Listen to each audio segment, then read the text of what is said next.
Hey everybody, hope you guys are doing good. I wanted to hop on here and talk a little bit about the high drama that's going on between Apple and Fortnite and the App Store stuff. This is kind of a unique situation because in the world that I live in the at least the tech world, there's generally not sort of high stakes drama like this that comes up very often. You have some heavy competition and stuff like that, but they don't really duke it out in public like this. So last week when Apple kicked Fortnite out of the App Store, and then Fortnite basically immediately turned around and sued them and Google, it started to come to light that, oh, this was like a fight that Epic Games and Fortnite was looking to pick.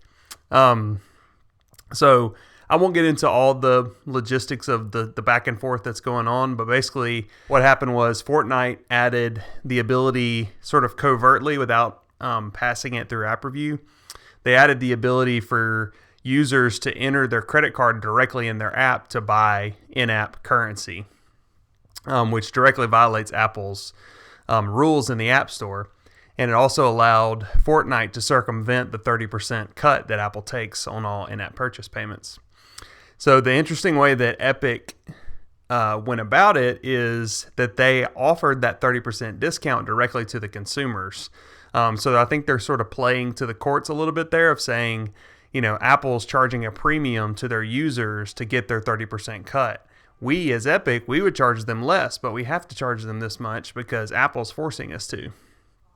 So generally when it comes to regulators, they are always going to side on the side of consumers. So Fortnite is playing this game pretty well. I mean, it's still a very risky play, but it'll be interesting to see how it comes out. But I think there's three main things, just me personally, that are like the main takeaways or my not so hot takes. So the first one is that this is a continuance of bad press and bad PR and generally bad news for Apple through the summer. So, back earlier in the summer, they had a controversy with the Basecamp guys that just recently launched Hey.com, which is an email service. And then they got pulled to Capitol Hill. Tim Cook had to testify at an antitrust hearing with the rest of the big four tech CEOs. And so, regulators are looking at them. Their customers are paying more attention.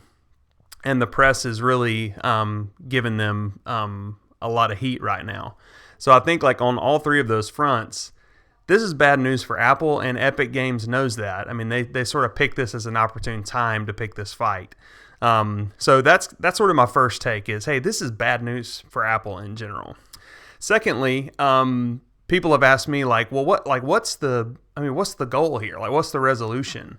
And I think going off my previous point, Epic's goal, I believe, is just to get Apple to lessen their restrictions and change the regulations in the App Store.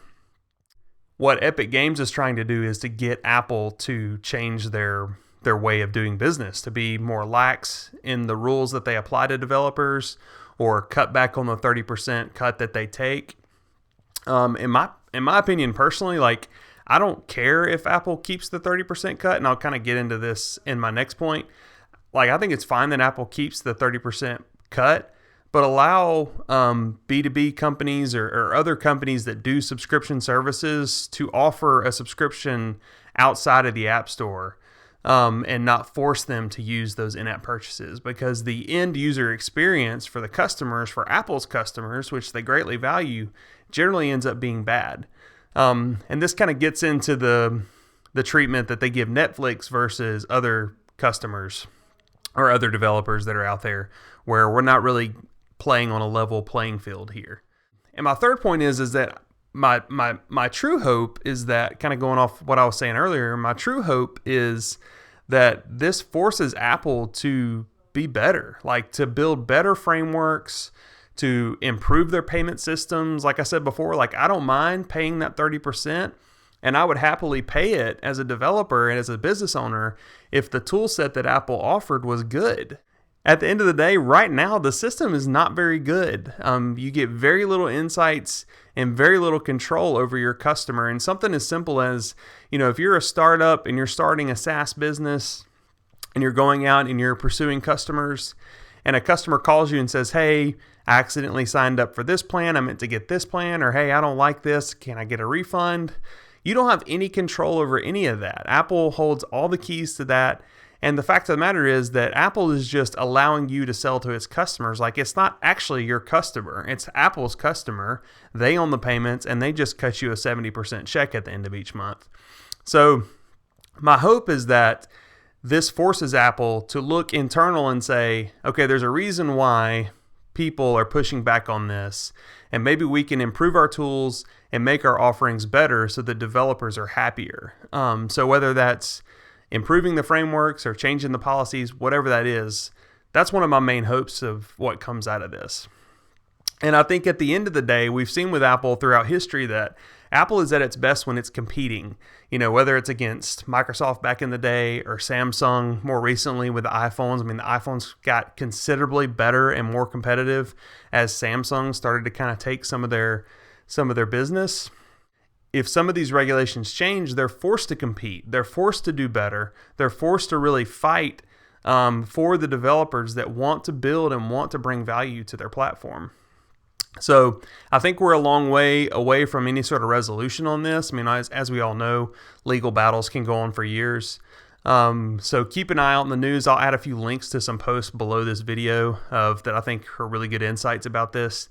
But it's definitely interesting. It's like a pro wrestling match in the tech world, and it'll be interesting to see where it all shakes out. Thanks for watching.